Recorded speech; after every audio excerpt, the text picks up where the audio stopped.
The Triple Threat Podcast. It is a podcast. Three brothers are hosting it. They're going to talk about some football. Hopefully inflated. You're going to listen to it right now. And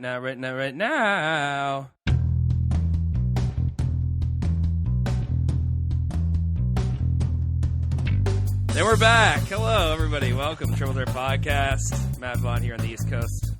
Also on the East Coast, Alex Vaughan. What's up? Hey, man.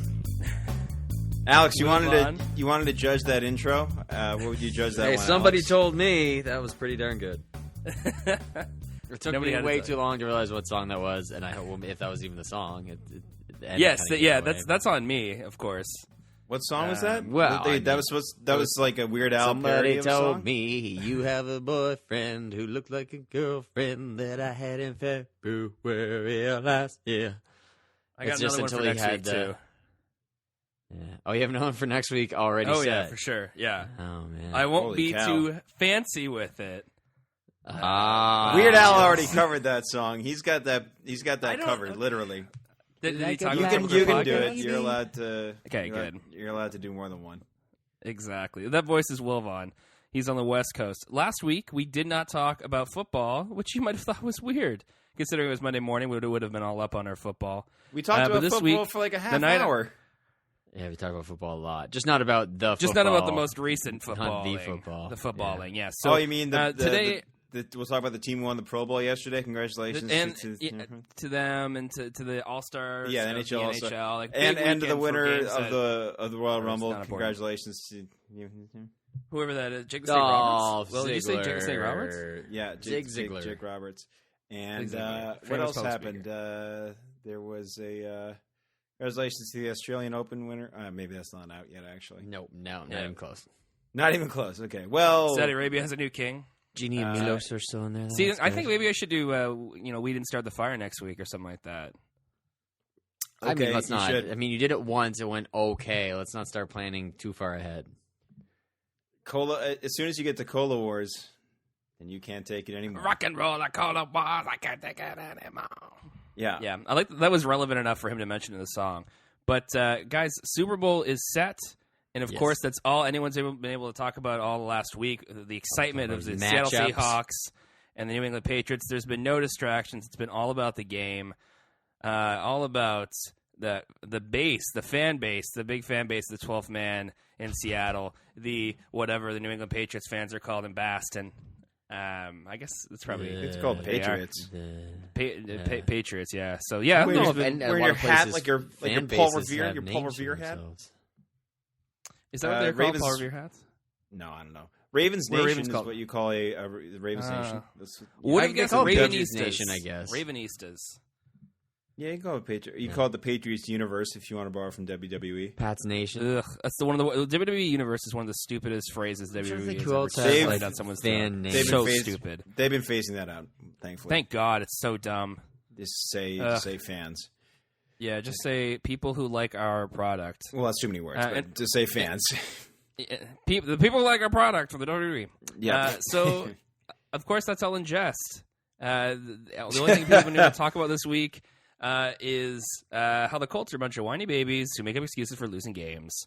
Because it was reported... Very, very, very well reported, Matt. Very right down the middle. Misinformed. Right down the middle. It wasn't the Colts making a big deal out of it. Quite the opposite. Oh, wait, that's the only reason that it ever happened was because see, this is. Did you know what happened? They said it was because DeQuell Jackson intercepted Brady, and he thought the ball was underinflated, and he said, "No, I've just never intercepted a ball before, and I intercepted a ball that Tom Brady threw, so I gave it to our equipment manager because I wanted it." Oh, okay, that's funny. And that's how it started because the equipment manager got their hands on the balls. Are the Colts a bunch of whiny babies? No. Okay. They're all saying like we lost 45-7. Like they got crushed. Like it's not like it came. We scored 7 points. Well, we've been talking about deflated footballs for a week. It's stupid. There's nobody at fault on the Patriots side as far as I could see. Who kind of dropped the ball, pardon the pun, on this whole situation? Eclipsing what should be a week of talking about Super Bowl matchups, a week out of 2 weeks. Course, but like who's to blame for this nonsense? Media, Alex but media is very general. I mean, I've never seen a football conference to blame. Yeah, I've never seen a like CNN had Tom Brady's press conference. So I don't know. I mean, I got a lot of there's a lot of Seahawks love out here, obviously, just because we're very close to it and they're very popular right now because bandwagon. But I do have a lot of Seahawks fans on my Facebook news feed. They got some stuff to say about it that I've glossed over. I didn't bother reading it because it doesn't matter. Like if I were being a Ravens fan, I can blame the electricians at the or the engineers at the Mercedes-Benz Superdome. But they won that game, so obviously it doesn't matter. But still, I love when that turned the tide for them. But they covered up the power outage by saying like, "Oh, that was supposed to happen because there's too much power used." It's like I don't know if that's really the best way to put that. And I don't know why you didn't plan for that. Because it's like you should have made that better. Yeah, it's not like you're hosting the biggest sporting event of the year in your building, so maybe get the power ready. I mean, they didn't have a problem during WrestleMania 30, and that seemed to generate a whole lot of power. Who was? Harbaugh, I just remember like watching the game, and he was like talking to the ref, but getting very mad, and you could read his lips, and you're like, I get you're upset, but I don't think it's the ref's fault that the power is not on right now. We can't play in flashlights. Yeah, but you got to complain to somebody, right? It's like if you're at a restaurant and they get something gets messed up in the kitchen, you complain to your waiter first, even though it's not their fault. It's the person who cooked it. It's not his fault, but he's the first person. He's the only person he can vent to. Like you can kind of be like, look, man, this is BS. So obviously, it's not the ref's fault, but he's who you go to first. Okay, I have a quick question. Will, do you believe? And Alex will ask you this after. Will, do you believe the Patriots did anything wrong with their footballs in the game versus Indianapolis or any game leading up to that point? No, I don't think so. Alex, what about you? I hope not. I don't think they did. I mean, so you have reasonable. What do you call that in legal terms? Reasonable doubt. Yeah. No, I mean, have they come right out and outright, flat out denied it, or are they? Yeah, Belichick did it a couple times. Well, Belichick. Okay, good. The whole point of Belichick's press conference on Saturday, where he came out and said, "Look, we reviewed it, this, that, and the other thing. There's nothing on our end that we've been able to determine that the balls were tampered with in any way." And then all that is because it was kind of a last-minute press conference. It was just announced kind of like maybe an hour or two before it happened. So I was a little nervous. I didn't know what they were going to say. The Belichick was going to come out and be like, "It was me." It's just something to point to through media week and just be like, "Covered it on Saturday.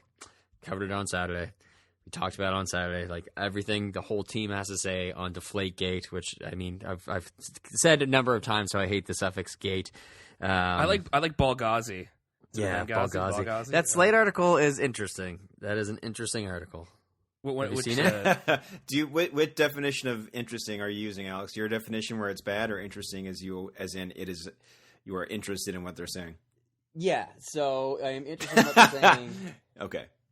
What did the Slate article say? They're saying that by far the Patriots have the least amount of fumbles per play. Okay. So for every 187 plays, they fumble, and the league average is like 96. Okay. See, I heard about this article. Did not read this article, so you can ignore me from this point on if you feel that's necessary. I mean, someone has to be not as bad at fumbling the ball as other teams. Like, don't you think that's going to be something that they look into? Also, how do we have that few? How do we have that few fumbles when we had? It's just when you see a graph, you're just like, "Holy crap!" That's yeah. But what could we possibly do? So far outside the outlier. They should at least purposefully fumble it every so often. Just be like, "All right, guys." They're on to us. We're up. We're up. So just fumble it on this play if you could. And then they'll be like, "Oh, they only fumble it in garbage time." So then they got to maybe throw a game or two. Yeah, just to keep them off their back. Ball security. People are just like, "Oh, they're too good." It's like this whole thing is about how the Patriots are too good. It's people trying to find excuses. I mean, Belichick will always say that turnovers have the biggest play in any game. Yeah, and too good, and a team who's too good is measured in one way. It's measured in how you do in 6 days. So, I mean, you guys, I'm sure, are acutely aware they haven't won a Super Bowl since what? 2004. 2004. The year was 2005. Okay, so 10 years. Yeah. Between bowls for them. I mean. Well, they're a very good team, but obviously they're not. I thought the Patriots won the Sugar Bowl in 2007. Didn't they not win the Sugar Bowl? Or am I thinking? They did not win the Sugar Bowl. You might be thinking something else. Was it the GoDaddy.com? The GoDaddy, yeah, the Phantom Medicine 3D Doritos. The Duck Commander Bowl. But I'm saying that, if your team is quote unquote too good, then when they win the title every year, or I mean, they've been competitive every single year, but I don't think they're that good by that wide a margin if they haven't won a championship in 10 years. Is my thing. Now they could win this Sunday, and I don't think that's a very great metric to measure a team by. Championships aren't a good metric to measure a team by. All right. No, you're changing your argument there. You're saying they haven't won a Super Bowl that many years, therefore they can't be that much better. Well, when you think about how games are determined, whether it could be a turnover here, a completion there, Yeah, but if they're saying that they're that much better. Hold on. How many completions away were they from going to the Super Bowl in the last 10 years? And when you think about the AFC Championship games, were they really that far off? In completions? Well, I'm just saying, it doesn't... You look at a game and you're like, well, they lost that game, and they didn't go to the Super Bowl, so they must not be that good. It's like, well, it's so small, the difference between winning and losing the NFL, especially when you're, yeah. But what you're saying is people are complaining about them being that good by that wide a margin, right? That wouldn't you think they'd be dominant? I mean, they have gone to the show. I would say they have gone to the show twice in the last 10 years. Three won there. Yeah. Anyway, I don't know. What I'm saying is in a row, a lot of divisional wins. What I'm saying is they've done quite well, but they need another bowl before people get really upset. Is what I'm saying. Right. Okay. I don't know. People shouldn't be upset. We win games because we're awesome. Okay. Well, okay. Anyway, none of this matters until the NFL's investigation comes out. Really. Yeah. Because when does that come out? That'll change everything. So I have no idea. I thought it would be by the weekend, to be honest with you. I thought it'd be done. By the time you listen to this podcast, hopefully you're scrolling through your Twitter feed. You're like, oh, look, the NFL released their report on this. Oh, look, Triple Threat Podcast. And you just listen to the first 10 or 15 minutes. You're like, this is so dated. Hopefully that happens, but I don't even know. Okay, so what could possibly happen then if their investigation shows that there's been tampering? It was a draft pick. It will definitely a fine. I don't.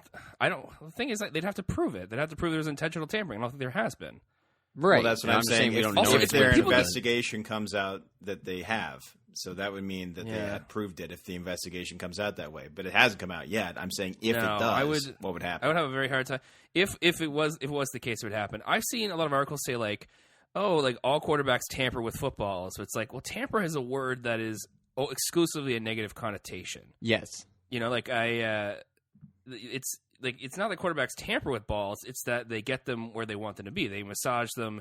They get them up to their specifications. They're not tampering with them. Yeah, so do kickers. Putting magnets in it that, go from Drew Brees to, some sort of receiver on the New Orleans Saints, who I can't even think of right now. That was a bad example. Jimmy Graham. Yeah, thank you. Janine Garofalo. Yeah, that was a weird one. Yeah. Anyway. More news coverage than this ever deserved, I think. But again, we won't find out until the NFL's investigation comes out. I would like it to be cut and dry, and all of us have been absolved of our supposed infractions, and we just go out and play football on Sunday, which is going to be a good football game for everyone to watch. It's not going to be stressful at all. Have the Seahawks been accused of doing anything in the last year or two? Someone Adderall. Yeah, and someone on their there's a little mini controversy over the week where they on their onside kick, someone was like, "Oh, they lined up illegally," but that apparently the way they lined up has been legal since 2009. So that was kind of absolved. You just need four guys on either side of the ball, and you can do whatever you want after that point. You can overload one side or do whatever you want there. I was concerned about the prospect of facing the Seattle Seahawks in the Super Bowl up until I saw their game against the Green Bay Packers. I'm not as worried as I was before. I don't think these are. I don't think this is a team that is as dangerous as I initially thought. Yeah, I mean, what I like more about interceptions, etc. Yeah, what I like more about it is they make those mistakes. I think the Pats will capitalize on them better than Green Bay did, or be more risky when it comes to going for it on fourth down, trying to They're a team that's going to try and end the game, and the Pack didn't do that. They just kind of were playing not to lose the game, just trying to kill the clock with running plays when they should have been trying to get first downs. Cause not great coaching. Best defense is keeping their offense off the field entirely. So I think the Pats will have more of a cutthroat approach to it. If it ends the same, if it kind of follows the same vein, which is, I mean, it was an outlier game for the Seahawks, so I doubt it will, but. With previous years, previous playoffs, I think, or Super Bowls, I think the Pats' defense is a lot better than they have been. So we'll see what happens. Yeah. Who do you think they can send after Marshawn Lynch to take him down? I think they're going to do a good job. I think their line's going to hold up pretty well. I feel good about that. I feel like Marshawn Lynch has been in the league a long time, enough that I think we have a pretty good scouting report on him. I read an article whenever we recorded this Monday morning about the game that they played against Marshawn Lynch and the Seattle Seahawks in the 2012 season. And they held him to, like 41 carries. Or no, it was like 41 yards after 15. Yeah. Alex knows the stats. Yeah. So it's just one of those things just like, okay, like they kind of have a book on him already. And I think our defense is already stronger than it was then. So I feel good about that. And that was another game, but the Pats were up 23-10 in the fourth quarter, and then Seattle came back and won at 24-23. So just like, come on. Yeah. Kind of very similar to the Packers game, so I don't know. One last thing I want to say is I feel bad for Aaron Rodgers because I feel like he did everything he was asked to do. When he went into the fourth quarter and he went down the field to get a field goal for them to go to overtime, I thought, oh, good, he did what he had to do, and then overtime comes, they don't get a chance to play anymore. I feel like if Aaron Rodgers put in that situation, they're like, get a touchdown. He probably could have done that. At least I feel a little bit better about it. So I just feel bad for Aaron Rodgers because I don't think that loss sits on him. I think it sits on coaching and just the situation. Situational. I mean, especially when you don't get to touch the ball in overtime. That's really rough. Yeah. Yeah. I mean, that's just the overtime rules. So nothing you can do about it. I mean, they get a touchdown, you done, son. Yeah. Alex, what do you think the score is going to be at the Super Bowl? Oh, God. I don't like predicting scores, but it seems like the only 31-24. All right, makes sense. For the Pats? Alex? For the Pats, yeah. Obviously. Matt, Alex picks the Seahawks, yeah. Yeah, Matt, what do you think? It's going to be 42-2. Oh, my God. They're going to get a safety? Do you have a real one, or is that actually what you're locking in? Yeah, I do have a real one. That's 38-21. Okay. I thought you were just going to go, yeah, I do have a real one. It's 42-2. I already said it. No, yeah, it's definitely clearly, obviously not his real one. Clearly, obviously. Will, what's your score? What do you got for us? Accidentally on purpose. I hate predicting this thing. It's gonna be a rough week. Why is there 2 weeks for the Super Bowl? Why do we have to wait this long for Super Bowl? Like, do they not factor in like our sanity and our inability to concentrate on literally anything else for 2 weeks straight? I mean, like, can I listen to Josie 4 times a day? Yes. Will I? Of course. But I'll also go a little insane doing so. But you do it for family. I'm gonna say 17-14 for the Patriots. I'm going low. Low scoring game. Going low. I'm going low. Hey, let's talk about defense. Let's talk about the defense. I'm going low. Yeah. I like that. What do you think? What do you think Lenny Kravitz's going to pull out halftime show? I don't. Yeah, he's the halftime show. I know. I feel like Katy Perry's a known entity. I think he's going to make that fiery dress thing. You think he's going to give Katy Perry a fiery dress? She's going to twirl. That would be amazing. Everyone's going to be like, I really hope that happens. They do a whole Hunger Games thing. Yeah, that'd be great. Oh man. Okay, that'd be timely. They just actually, I don't have the final numbers in front of me, but I read just yesterday that Mockingjay Part 1 came out on top of the domestic 2014 box office, and it beat Guardians of the Galaxy by $8,500. Oh wow, that's a slim margin. That's what you get for having a property people know. $8,500 worth of tickets. That's what you get for a property you know, and that's also what you get for taking the chance to split a movie in half. And obviously, we're not going to see the end of that anytime soon. But that's my little blurb about movies. Well, it's a little blurb about movies, but it's not going to go away. Maybe I shouldn't complain. Will, you get into a franchise, you get to, instead of doing 3 movies, you do 4 movies. I'd be okay with that. Hey, I'd be more than okay with that. Actually, just to keep talking about me, thanks for bringing me up. I did just watch Date and Switch, which is on Netflix. The other what's day. significance about that movie? I play a small part in there with my buddy, host of the nightly show, Larry Wilmore. And I remember me and Larry are on set, and he's like, yeah, someday I'm going to host something after the Daily Show. I'm going to take Colbert's spot. And I was like, never in a million years, pal. And I like to think that me doubting him is what gave him the power and the fortitude and the... You doubting him allowed David Letterman to retire, which allowed Stephen Colbert to take over for David Letterman. Yeah, you doubted him into another man's But retirement. you see, but they could have picked... I mean, I had no influence on Larry... pardon me. I had no influence... can we edit that out? I had no influence on... no? Okay. I have no influence on Mr. Letterman or Mr. Colbert moving on in their respective fields, but I do have all influence on Larry being the guy chosen, because they could have chose a couple people. And they chose Larry. And I thought I recorded on my PVR, but it mucked up. That was originally going to be called what? The Minority Report. The Minority Report, yeah. Or maybe that was just for a lark. I'm not sure. But anyway, Dayton Switch was a movie that was formerly titled Gay Dude, which I think they should have kept that first title because it works for this movie way more. And I watched it. It's on Netflix in Canada. Is there a real quick? Because this is my sole focus in life. Is there a title drop for Gay Dude in the movie, but not for Dayton Switch?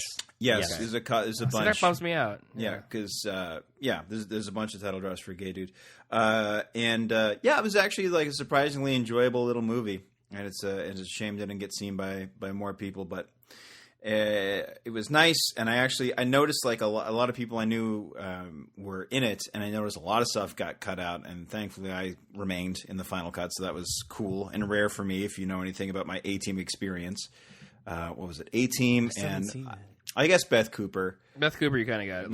Yeah, but I didn't. But hey, Beth Cooper, I saw coming because they didn't shoot my face. Which only in Hollywood is that a bad thing. True. When someone does not shoot your face. I did go see it in theaters. Yes, So you saw Paul Rust. That's good. You saw Paul Rust acting like a high school student. Well, I mean, they shot my face in Almost Human, but then they changed it at the last minute and shot my chest instead. But that was an example of that's a lot more literal. Yeah, it was the literal, and that was a lot of fun too. Dayton Switch, check it out. Actually, I found it fairly enjoyable. There's a very funny scene with Aziz Ansari that I liked a lot. Oh yeah, Ansari's in that movie. Yeah. It's got a lot of it's written by a guy, Alan Yang, who's I think the bass player for Mouse Rat. Yes, yeah, and so obviously he's got Offerman and Megan Mullally, and Aziz was part of that. So a couple of PNR alumni. No, I guess they didn't graduate yet. They're still part of the show. A lot of Parks and Recs. Which is what my roommate calls it. Hey, Parks and Recs. A lot of Parks and Rec players, I should say, involved in that movie that was shot. I thought it was 2012. I forgot it was actually 2011. So it's been a while. Yeah, it's the 3.5-year-old movie. Yeah, so check that movie out. Starring 50 Shades of Grey's own Dakota Johnson. Dakota Johnson's in that movie. Yes. Yeah. And I saw it. I did a review in an earlier episode, which I can't remember what it is. That was. It's been on an airplane. You saw it on an airplane. Yeah, 30,000 feet. And said that wasn't bad. Was basically my thesis statement. Yeah, you're like I had a negative experience with a movie that I repeatedly over the last few years I heard people say like, oh, that movie's not bad. It was on Netflix. I don't remember if it was Canadian or American, but the Rocketeer. There we go, The Rocketeer. 1991. Yeah, because people were like, "Oh, it's good. Like it'll be like it's worth it." And so I was like, "Oh." And my sister-in-law was visiting. I was like, "This seems like a nice, it's Disney. It might be nice." How old's your sister-in-law? Contrary to that last sentence, she's not 5. She is in fact 19. Okay. I watched the movie and I was like, "Oh, it just was like." It wasn't that good. I don't even know what movie this is. The Rocketeer. So Timothy Dalton plays a villain in it, and he's great. Just years. I don't even know the name of the guy. And like, there's a guy who's in it as like a fresh-faced kind of. I always think of him in Indiana Jones, but just because it takes place in the same kind of time frame. In the 40s or the 30s. Yeah, exactly. I remember when that movie came out. Alan Arkin's in it. Yeah, I remember when that movie came out, and I think what's it called? So Billy Campbell. It was like a big deal. Like I think McDonald's had toys for it or something. Yeah, for sure. And then you watch it and you're like, that's a 4 out of 10 maybe. It's got two thumbs up. Yeah. Ebert and Siskel. Siskel and Ebert. Sorry, I said that backwards. I'm an idiot. That's okay. Actually, this Billy Campbell. Anything about this movie at all? This actor is pretty awesome, actually. I like this actor a lot. Oh, he's in Helix. There you go. And Billy Campbell's the kid who plays the Rocketeer, but he's not a kid anymore. Don't be entranced by it. It's not that good. I'm probably never going to see it. Never heard of it before. Good. So don't fall under its spell. Exactly. I watched. I didn't watch anything really recently. I am going to do my best to watch the 8 Best Picture nominees this year, because the last year I watched 2 of them, and I felt like a jerk watching the Oscars. What do you have for them? What are they? Do you have the 8 in front of you there? We can talk about them. Selma, Imitation Game, Selma's Theory of Everything. Everything. Yeah, Selma. Birdman, American Sniper, Boyhood, Girlhood, Manhood. Whiplash didn't get a Best Picture nominee, did it? No, it did not. No, it did not. I turned away from the mic for that, so hopefully that wasn't too loud. That was good. That was very good. It was respectable. I appreciated that a lot. Whiplash! What are they do? I'm sure our fair listeners appreciated that a lot too. There's only 8 this year, remember, so it's not 10. Yeah. I guess you only named 6. Boyhood, Birdman, Theory of Everything, Imitation Game, Selma. About 8, Matt? How do I feel about 8? It's a weird number. How do you like the fact that it's like, it used to be 5, and they're like, up to 10? Well, it used to be 10, but... and then it was 5, and then it was 10, and now it's 8. Because it was 10 a long time ago. No, it differs per year, so you have to get a certain amount of votes to qualify. So it can be 10, but it can be 8. It's just like the original song. It's up to 5, but it can be 4, 3, or 2. Wait, wasn't it 2 last year? How many is it this year? I think it might be 2 as well. I think it's 3 or 4. I remember there was a best song, I think, last year. One of them was from like a Christian movie that almost didn't even come out. And people were like, oh, how is that even a thing? Basically, you don't even have to make a good movie. You just have to make a kicking tune. Yeah. Really. I don't know. That's what I say. I guess it's because Metallica didn't have any original music that they didn't get nominated for Best Song for Through the Never. I guess it's because it's all old material. That's okay. Wait, Birdman has a second title to it? What is this? Yeah, The Audacity of Hope. The Unexpected Virtue of Ignorance? Since when has that been there? Close enough, Alex. Oh, that's dumb. It's Birdman and then in brackets, The Unexpected Virtue of Ignorance. Like, why isn't the or in the bracket with it? I don't know. What are you doing? Just watch the movie and figure it out. I haven't seen it. But what are the other 2, do we say? Don't tell me.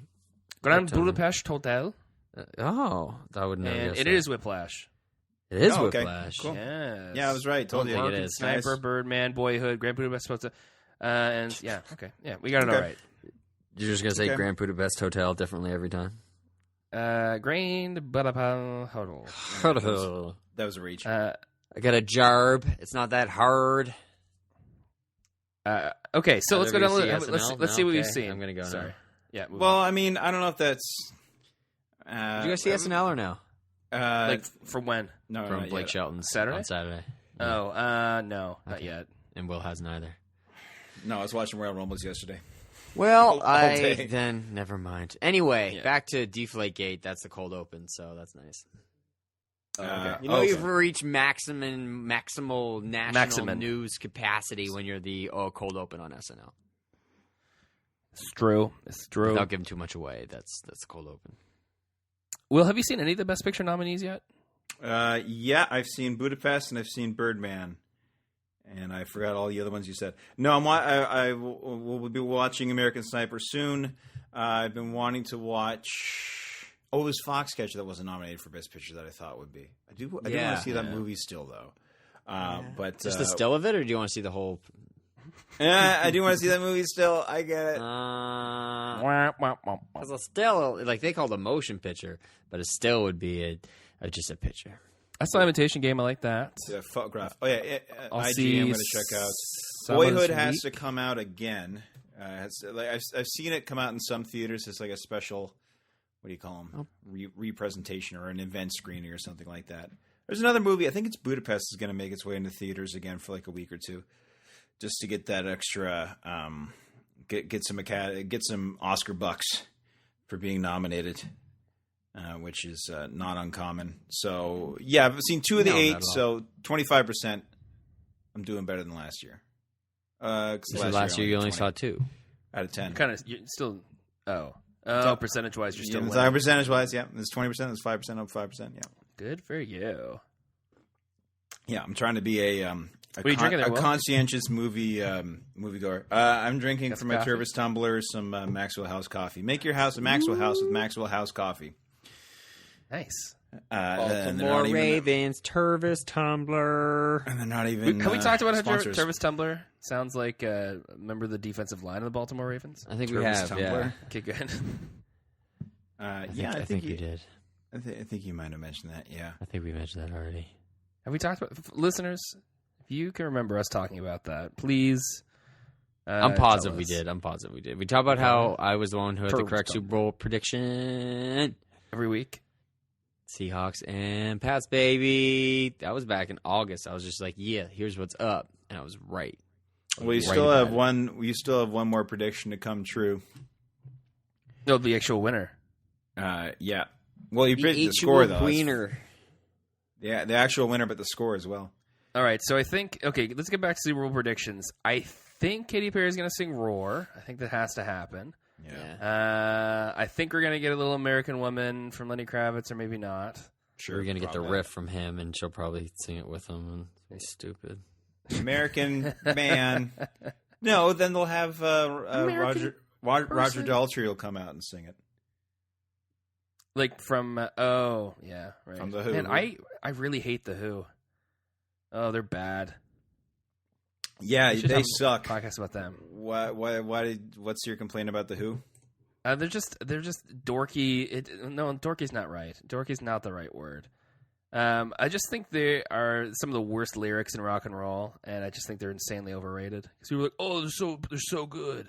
There's an article I saw that was like, why the Who are better than the Beatles, and I was just like, all right, not even going to consider reading that. That is absolute nonsense. Troll. Yeah, absolute troll. So, but Matt, we've briefly discussed it before. That your rock hierarchy goes. You prefer Stones over Beatles, is what I understand. Yeah, but I don't prefer Stones over Beatles at the expense of the Beatles' history and contribution to rock and roll. Yeah, if that makes sense. I don't. Yeah, but if you had to pick, the Beatles, stupid. No, I know. I don't feel that from you. Good. Okay. Yeah. Like if you 40 Licks, Rolling Stones came out like 2003, the greatest hits. Yeah, like top to bottom, you're like, oh, really? Okay, they were like putting out good stuff for like 2 solid decades, and then they put out 3 good songs in the 80s, and that was it. And then in the 90s, they put out... Anybody See My Baby? Yes. Katie Lang gets a songwriting credit because they accidentally stole the melody to Constant Craving. Oh, really? Yeah. It's like how George Harrison stole... oh, crap. What was that song? He did My Sweet Lord, but that was a No, he didn't steal from Lord. Oh. My Sweet Lord, he's so fine. He's like, he's so fine, my sweet Lord, he's so fine. They basically stole from whoever those were, the Rockettes or something. Yeah, I think it was the Rockettes. Also, I didn't know this until I went to a bar and they were showing old music videos on TV. There's a song I remember, it might be the first song bars, bro. I ever remember from being a kid. It was like, I got my mind set on you. That's a George Harrison song, and I did not know that. Got my heart set on you. Got my mind, isn't it? Oh, maybe it is. I got my mind set. Listen, pal, it's before your time. I did not know the song you were referring to. Time. Yeah, it's a George Harrison song. Time. Oh, really? No. Yes, I did not. Yes, do it, to do it, to do it, to do it, to do it, to do it right. Wow. Well, I was just reading in Jericho's book. I read his third one now, Best in the World, of what I have no idea, and I found it quite enjoyable. Santa Claus. I love Alex talking himself up for his Christmas presents. Oh, where's you? Yeah, that seems like a good one. Just asking. No, it was delightful. It was a delightful read. But Jericho is a big Beatles fan. His top 3 bands, I believe, are Beatles, Metallica and Maiden. Fozzy. What? And Fozzy. How are you not one of your favorite bands? Self-esteem, guys. That's a little much, wouldn't you say? If James Hetfield was like, yeah, my favorite band is Metallica. He doesn't mean like the best band in the world is Metallica, but he can be like, my favorite band is the one that I am in. Matthew I think McConaughey's you idol can be is like himself 5 years down the road, so I mean that's weird. Hey, I like that speech a lot. A lot of people make fun of him for that, but I liked it a lot. How can you make? He's so positive. I love it. Yeah, no, it's great. Plus, he's so good in that movie that came out, We Are Marshall. What was I? I was thinking about that movie on Saturday. I don't know why. With him and what's his name from Lost? Matthew Fox. Is that the one with both of them? I was thinking Josh Holloway, but he was in the Battle of the Year. Oh. Did they cancel Josh Holloway's show, by the way? Did they cancel... Lost? It's been over for a while. No, Intelligent, or whatever it's called. I think that was that one. Oh my gosh, that movie air. Yeah, that's so... I remember that movie like got commercials, but then I was like, I didn't hear anything else about it. That's so funny. Josh Holloway, really good in Ghost Protes, by the way. Really good in Ghost Protes. Yeah, totally good. Ghost Protes. That's Ghost Protocol, Mission Impossible, Ghost Protocol.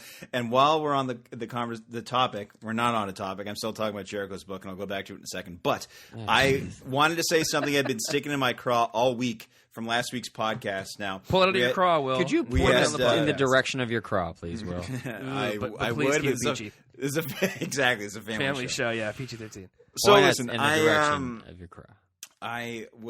We did the Royal Rumble quiz last week, and for the uninitiated listeners, I explained the rules of the Royal Rumble, and that's all well and good. But at one point in the show, Alex says "Who Man," and that's in reference to the tight end. He's tight end, right, for the Patriots. Michael Manawanui of the New England Patriots, number 47.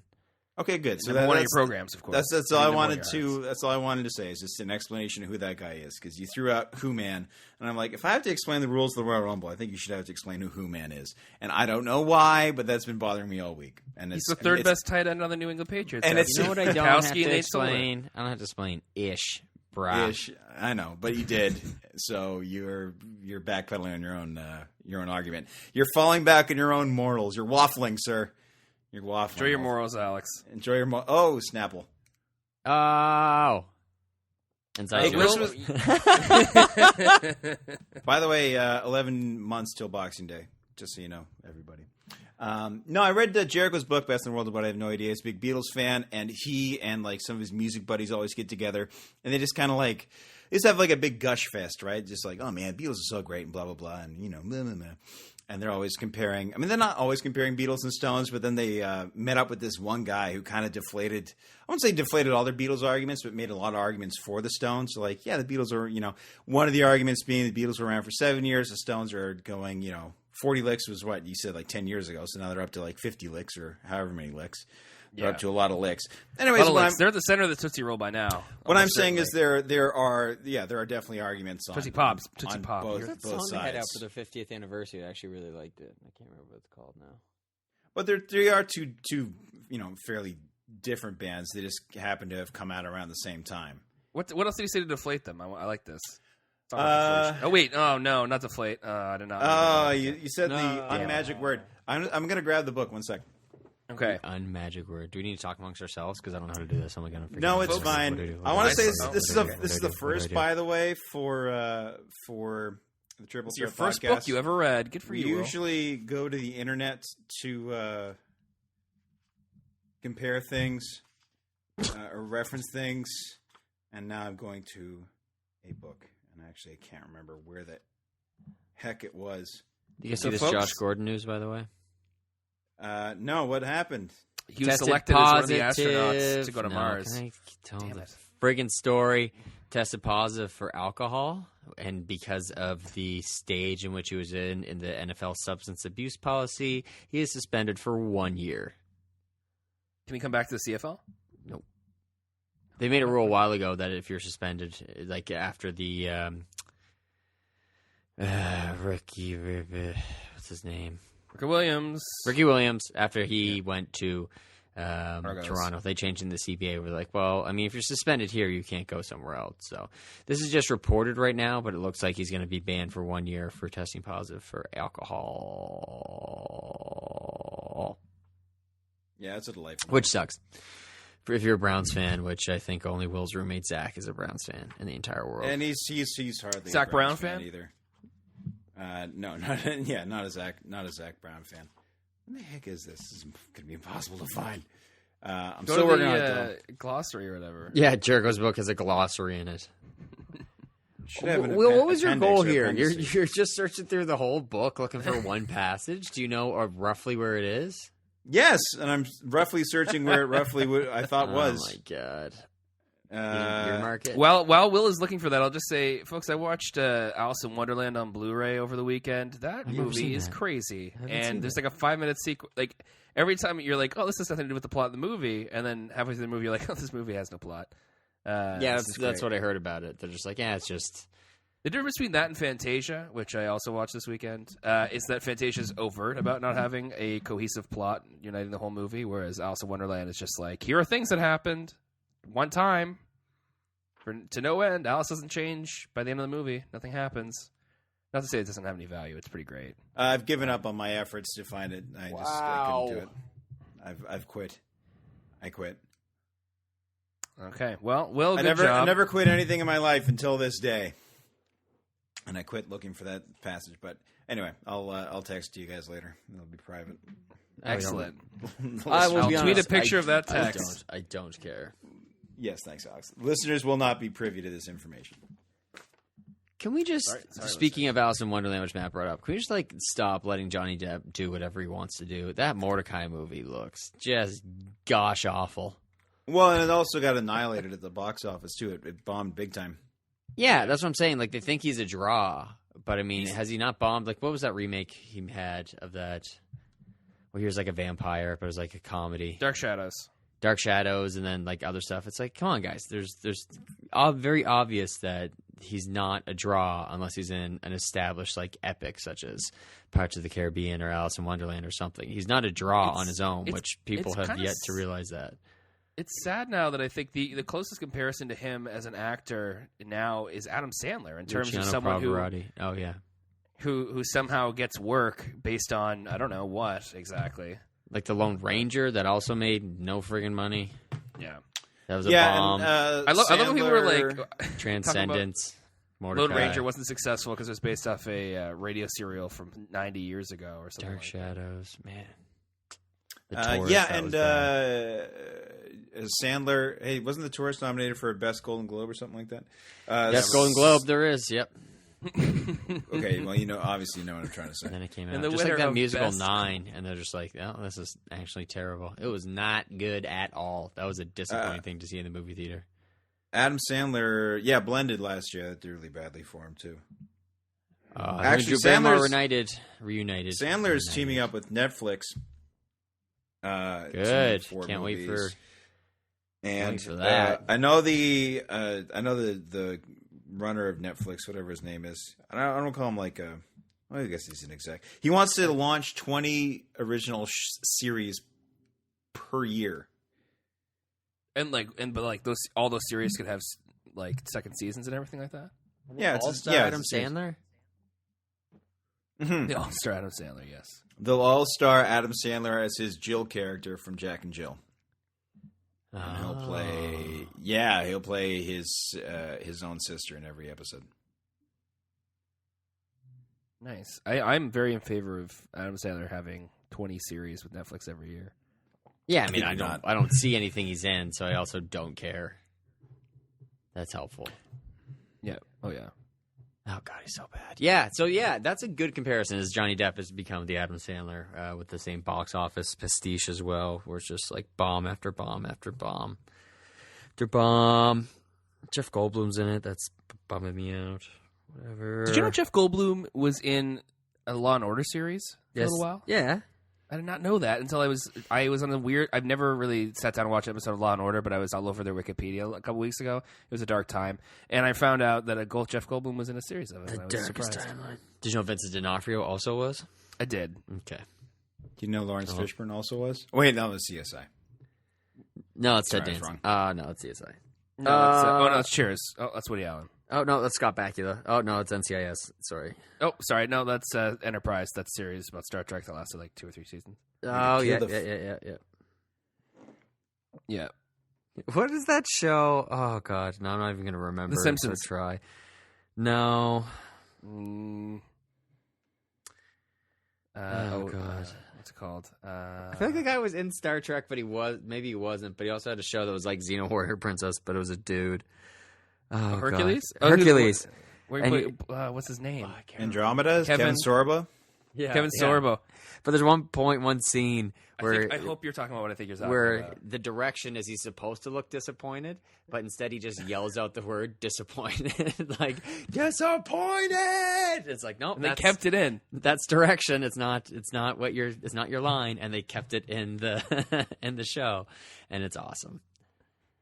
Oh, it's awesome. Yeah, that is pretty funny. That's just them having. So look that up. Just go on YouTube and just look up Kevin Sorbo being a total dink. Yeah, and it's awesome. Yeah. It's so worth your 3 seconds of your life of him just yelling disappointed. Dink will find it. I watched a pretty cool documentary that might have been seen already. It's a documentary called Everything or Nothing, which is about the Yama's Bowen. Yes, about the company Everything or Nothing. And that's a good. That's a cool documentary. Just Lazenby talking about how he became James Bond and Dalton's take on it too, and Roger Moore's, and obviously it would have been nice to see Sean on there, but Sean's just chilling in the Bahamas these days, just kind of enjoying his post League of Extraordinary Gentlemen lifestyle. Yeah, but that came out in the Bahamas, retiring. It's been a while. Hey, why don't you ask me now? It's been quite a long time. I was very happy. Wow, third stain drop this time. This show. Wait, no. Goldfinger. Wait, what's crazy? Go ahead, Alex. When did this documentary come out, and what's it called? Everything or Nothing. 2012. It was in conjunction with the 50th anniversary of James Bond. Oh, there's a video game called Everything or Nothing, and that's it's true. But this one came out. I think it was on. Will, did you see it on Netflix by any chance? No, actually, I saw it on the movie channel. They've had it on the movie channel for a while, and I thought it was really, really interesting just to see how does something like that get off the ground, and because that's something I don't know a lot of the behind the scenes of. The machinations. The machinations of, and the lawsuits and what's his name, Kevin McClory and all that, the Thunderball stuff, and the Never Say Never stuff, and how it went head to head with Octopussy, I want to say, or was it View to a Kill? I can't remember, but they had 2 Bond movies going head to head. It was Octopussy. It was Octopussy. It was For Your Eyes Only, wasn't it? Well, shoot, it's one of the later. It was Octopussy. Never Say Never Again came out in '83, so did Octopussy. Didn't look it up.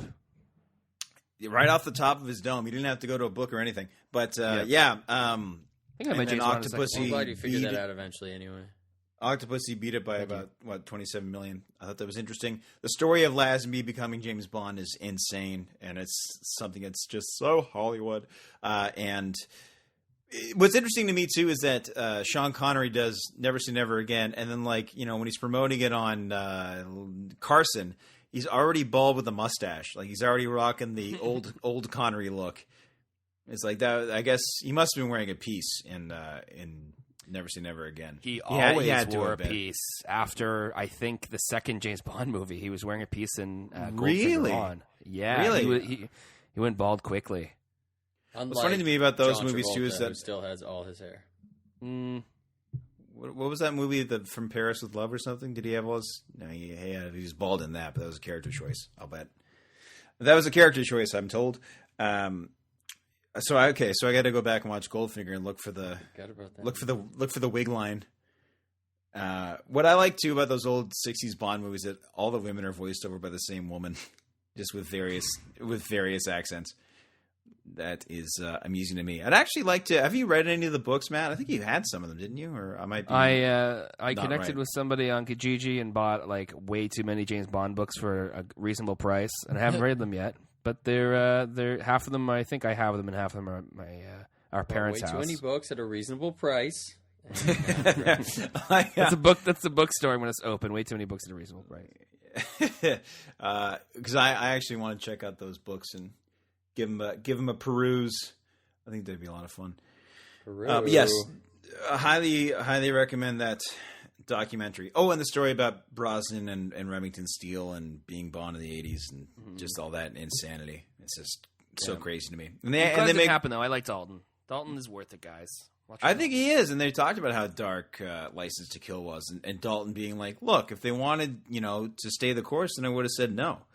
But I want, he's like, he's James Bond. He's a cold-blooded killer. He's licensed to kill. He's legally allowed, So he's like, okay, so we got to bring it back more toward that. And I guess people weren't, people weren't quite ready. And it was cool to talk that they were talking. It was more about how. Sorry, go ahead. Well, I'm sorry. No, I was saying it was cool how. Just in the documentary, I like the people that they got from the movies to come in and talk. Like Christopher Lee was awesome. He was very well spoken, obviously. Robert Davi was cool. Rosamund Pike talked. They made fun of Die Another Day a little bit in there, which was good stuff. And snap the disc. And that'll be the official hashtag for this episode. And who else did they talk to? I don't remember. Well, most of them were probably dead. Christopher Lee loves talking about how he used to kill people. That's like his favorite thing is how he used to murder people. Well, sorry, murder's not right. Kill people. Take lives. In the war. Christopher Lee's lived a very interesting life. Yes, it's true. Is he still an octogenarian? Can we still use that noun? Can we assign that to him, or is he now a nonagenarian? Oh, he's like a million bajillion years old. Hold on. I can ask Siri. You guys up for that? Or you can ask Siri, yeah. Siri will get a special... I'm going to say he's a nonagenarian. Christopher Lee. It's like 92. I don't see Christopher Lee in your contacts. Okay. I was going to say... You I don't have his phone number. Which Christopher Lee. If you said actor Christopher Lee, could she be able to tell you? Let's find out. Let's find out. I have a story about this How after. old is the actor Christopher Lee? Okay, I found this on the website. Okay, all right. That didn't really work either. Okay, she sounded amicable, but this is a thing on the Joe Rogan podcast where they're talking into Siri and asking how tall Tom Cruise was. I'm like 5'7", and then they're just like Siri just knew, and then other ones that was how you determine your level of fame. It was Russell Peters was on the podcast, and they'd be like, "How tall is Russell Peters?" And she'd be like, "I don't have anything, but here's a web search for it." And they're like, "Oh, sorry, Russell Peters, you're not famous enough." And like, same with other people. Famous. You're not Tom How tall Cruise is Kanye famous. West? She'd be like 5'10", and then how tall is Joe Rogan? I found this on the internet. They're like, "Yeah, sorry, Joe, not famous enough." Well, what if you asked her, Christopher Lee, also 92. Go ahead. Like you said. Yeah, he's that's also what I said. 92, yeah. Million bajillion years old. Impressive. I really want to watch, and I'm sure no one agrees with me here, but I really want to watch the old Hammer movies that he and Peter Cushing did in the 70s, where they just kind of all because Christopher Lee was Dracula for years, and then Peter Cushing was Van Helsing, and then Peter Cushing was also Dr. Frankenstein, and also Christopher Lee was Frankenstein's monster in at least one movie. But they would, kind of tool around with all those parts. Man, Johnny Lee Miller and Benedict Cumberbatch would do stage productions of Frankenstein, but they'd switch roles every time. So one day, Johnny Lee Miller would be the Frankenstein, awesome. And Benedict Cumberbatch was, the monster, and Benedict Cumberbatch was the doctor, and then the next day they'd switch. And I feel like someone else did that too. I can't remember, but well, I'm taking that idea. Me and Ian were on stage. It was Zach Quinto and Chris Pine. It was Hamlet. Chris Pine played Hamlet, and Zachary Quinto would play the Skull of Yorick, and then every night they'd switch. No, you wouldn't, because he's a skull. It's impossible. No, they would just hold him for one scene in one hand. It was very difficult. He'd wear an all-black bodysuit and paint his face. Yeah, Matt's being a big dumb idiot, but my things actually did happen. No, it's true. He'd roll his head away, and it was like a good stunt. He'd roll away with it. Yeah, exactly. Sorry that I'm fan casting Hamlet. You're fan casting Hamlet poorly. Is that? Oh my! Wow. Horrible. Well, I mean, they are just playing a skull for one scene. They are too old. Can I just say that when you Google the word disappointed, that video is other than the definition of the word disappointed, the video of Kevin, what's his name? Sorba. Definitely. Yeah. It says Hercules reads the script entirely wrong. Reads the word disappointed. We're supposed to sound disappointed. You know what happens if you look up the word idiot? You find a picture of me. No, there's just the word idiot, which is what you are. What you are. What you are. What you freaking are, man. Guys, I think we're approaching. God, I love that movie. Kiss, Kiss, Bang, Bang. Check it out. Yeah, it's gone on too long. Le Fan du Podcast. Yeah, it's a bad show. All right, don't listen to this one. No, hey, folks. I had decaf before this one. I should have regular calf. Yeah, I'm all caffeinated now. All right, I'm ready to go, guys. Whenever you're ready. 3, 2, 1. Okay, cool. Welcome to Church That Podcast. All right, here we go. We're going to start a show again. No? Okay. Rushing around. All right, somebody else do the Twitter thing because I always blew it. Everybody's am on Twitter. I'm on Twitter at... I am on Twitter. I'm on Twitter. I'm on Twitter. Guys, get Twitter. I'm the best on Twitter. If you aren't in it, you should get on it because the money is insane. Money is insane. Follow us on Twitter and tell us what we can do better next time. I'm at MP Vaughan on Twitter. Will is at William C. Vaughan. Alex is at Evonix. EVAUGHNICS. My wife recently said that the only reason she knows how to spell our last name is because we always spell Evonix out on the podcast. But that's her last name. I know. That's the reason she knows how. She took it on herself. That's right. I don't know how to spell her maiden name, so that's okay. That's okay. You throw it away. Throw it in the fire. Nobody needs it. L-A-U-T-S-H-S. Wow, that's rough. Her family needs it. C-H. Yeah, sure. That's not... I mean, yeah. Louch. It's not their main name. Emily Louch. All right, whatever. What are we going to talk about next week? Winner of the Super Bowl, obviously. We'll talk about that. Probably not. No, definitely not going to talk about that next week. Because I got. What are we going to do next week, then? It's almost certain we won't. We'll figure it out. We always do. We'll talk about our the fears SAG from Awards. children. Maybe we'll read a play. And we'll get the rights. And we'll read a play or something. Talk about the time I thought I saw Sasquatch in the woods by our house. Whoa! You can't just drop a bomb like that. The woods by our house. Listen next week, guys. What woods by whose house? At Bislett Lake. I thought I saw Sasquatch with some friends. Yeah, because Sass is hanging out at Bislett. Oh, my God. Sass? You call him Sass? Oh, you're in the industry? Adult? Tenacious D calls him Sass. All right. Anyway, congratulations to the Royal Rumble winner. You're going to WrestleMania. Good job. Yeah, congratulations, Super Bowl winners. Oh, wait, I'm way ahead of myself. Winners? Yep. Multiple? You're crown a couple? 53 of them. Yeah, Alex. And plus training staff. Yeah, okay, God. And Robert Kraft. All right, we'll try to do it next time. See you later, knuckleheads. All right. Thanks for listening. Bye. We love you. Oh, this is the music. Love them? I guess it's Mom and Dad. Podcast music is ending. This is the end of the podcast. Here's the song we wrote for you. Have a good day. Doody-doo. This is going to be such an audio clustermuck for anybody to listen to this. I hope you're not driving. I don't care.